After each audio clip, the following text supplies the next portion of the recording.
Hazak Baruch Rabotai, Besorot Tovot, Yom Evorach. On est le 8 aujourd'hui dans le mois d'Elul, suite à l'actualité de cette semaine, avec un avion qui est tombé là-bas en Russie. Il y avait une histoire pareille à l'année 49, un an après la création de l'État d'Israël. C'était le Chazon Ish qui était grand rabbin de Bnei Brak. Et justement, la femme de Chazon Ish raconte ça, qui était de la famille de Rav Kanievski. Donc une vraie histoire, qu'elle voit que quelqu'un il rentre chez son mari, bien habillé, européen, classe, et il sort après quelques minutes en train de pleurer.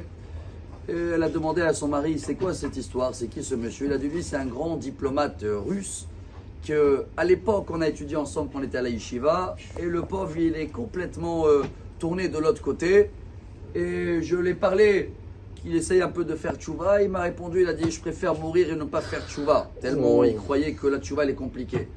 Alors le Chazon Ish l'a dit, pourquoi tu veux vraiment quitter le monde? Et le monsieur, il n'a pas répondu. Et 2 jours après, un avion russe avec des diplomates a été bombardé, si vous voulez, même si là-bas le président il a dit qu'il n'avait pas été bombardé.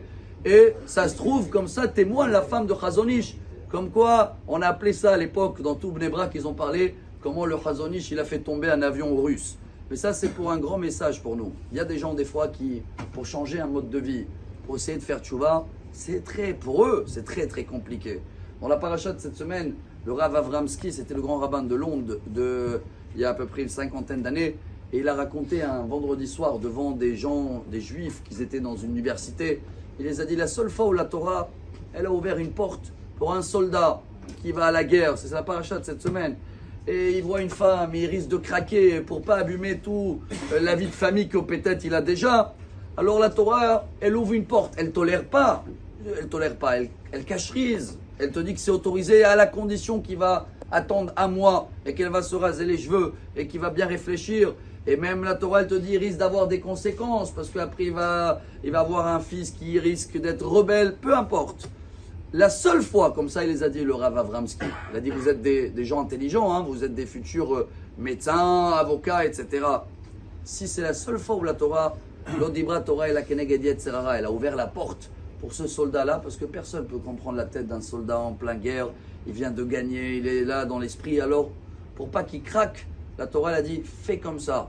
Et de là il se retourne vers tout le monde et il dit si la Torah que dans ce sujet-là, Kitetse, elle a ouvert une petite porte, ça veut dire que dans tous les autres 612 mitzvot, il n'y a pas besoin de porte parce qu'on est capable de les faire. Et si quelqu'un au jour d'aujourd'hui, il est dit qu'il n'est pas capable, Shabbat c'est trop compliqué, Kashrut, Rabotai, il faut se rappeler de cette histoire de ce russe-là, dire, c'est le Yetzerara qui nous dit on n'est pas capable de faire tchouva, on est capable de tout supporter, de tout se remonter. On va terminer avec l'histoire avant le shofar du Hafetz Chaim, très connu. Il y avait quelqu'un qui était très riche et il a donné plein de tzedaka et tout, et un jour il est devenu très pauvre.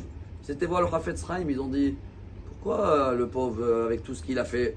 Le Hafetz Chaim il a dit il était docteur, il est devenu professeur. Les gens ils n'ont pas compris et il a dit, vous savez le roi Salomon il dit ben ochal ve'esba ben ivaresh ve'ganavti, on a toujours un combat. Si tu es trop riche, tu risques d'oublier Dieu trop fort. Si tu n'as pas de quoi manger, tu risques de voler. C'est ça le combat de Kitetse, hein. On est toujours dans ce combat là.